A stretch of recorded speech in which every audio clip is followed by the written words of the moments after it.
ঈদের ছুটি শেষে রাজধানী তিলোত্তমা ফিরতে শুরু করেছে অনেকটাই চিরচেনা রূপে। নগরীর অলিগলিতে যানজট না থাকলেও প্রধান সড়কগুলোতে রয়েছে গাড়ির চাপ, বেড়েছে মানুষের আনাগোনাও।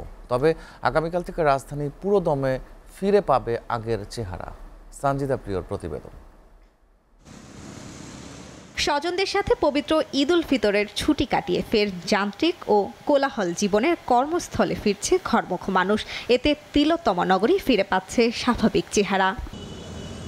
রাজধানীর বিভিন্ন এলাকা ঘুরে দেখা যায় প্রধান সড়কগুলোতে বেড়েছে গণপরিবহনের সংখ্যা, তবে অলিগলিতে যানবাহন তেমন চোখে পড়েনি। ঈদের ছুটি শেষে রাজধানীতে সব মানুষ আবার ফিরে আসে, যানজট কিছুটা বাড়ছে বলছেন সাধারণ মানুষ। রাস্তা ফাঁকা লাগছে, এই মুহূর্তে আমি খুব কমফোর্ট ফিল করছি রাস্তাঘাটে চলতে, কিন্তু এরপরে প্রিন্সিপাল অফ পসিবিলিটিস মানে কার্যকারণ হিসেবে পরবর্তীতে আবার কিন্তু আমাদের ওই আগের যে চিরচেনা ঢাকা সেটাই মানে ব্যস্ত নগরীতে পরিণত হবে। ঢাকা শহরের যানজট এটা আমাদের নিত্যদিনের সঙ্গী, ঠিক আছে।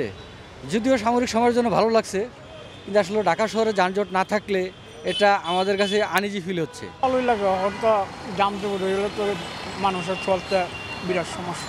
চালকরা বলছেন জীবিকার তাগিদে রাজধানীবাসী ফিরে আসায় যাত্রীর চাপ বেড়েছে। দেখা গেল যদি ঢাকা ফাঁকা থাকে তাহলে তো আপনি লোকজন পাবেন না।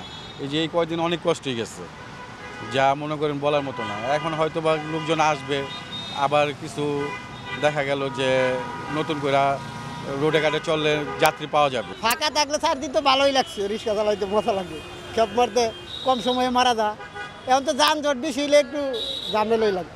এদিকে আইন শৃঙ্খলা বাহিনী জানান, ঈদের ছুটি শেষে নগরবাসী কর্মস্থলে ফেরায় সড়কে যানবাহনের চাপ কিছুটা বাড়ছে এবং যানজট নিরসনে প্রতিটি সিগন্যালে কাজ করছেন তারা। যেহেতু আগামীকাল থেকে অফিস শুরু হবে আর কর্মব্যস্ত মানুষ কালকে থেকে পুরোদমে ঢাকাতে আবার আগের রূপে দেখতে পাবো আমরা। আগামীকাল যেরকম একটা যানজট লেগে থাকতো, এটা ঠিক এমন একটা রূপ ধারণ করবে। বাট আমাদের ট্রাফিকের পক্ষ থেকে সর্বোচ্চ ব্যবস্থা নেওয়া আছে যাতে যানজটটা আমরা রিডিউস করতে পারি। আর আজকের দিনের মতো আমাদের সিগন্যাল সবগুলো স্বাভাবিক আছে এখন পর্যন্ত। ঈদের ছুটির পর রাজধানীতে অফিসগামী ও সাধারণ মানুষ সহ রাস্তায় যাতায়াতকারী যাত্রীর সংখ্যা ছিল অনেকটাই কম। তবে রোববার প্রথম কর্মদিবস থেকে নগরীতে পুরোদমে শুরু হবে নগরবাসীর চলাচল।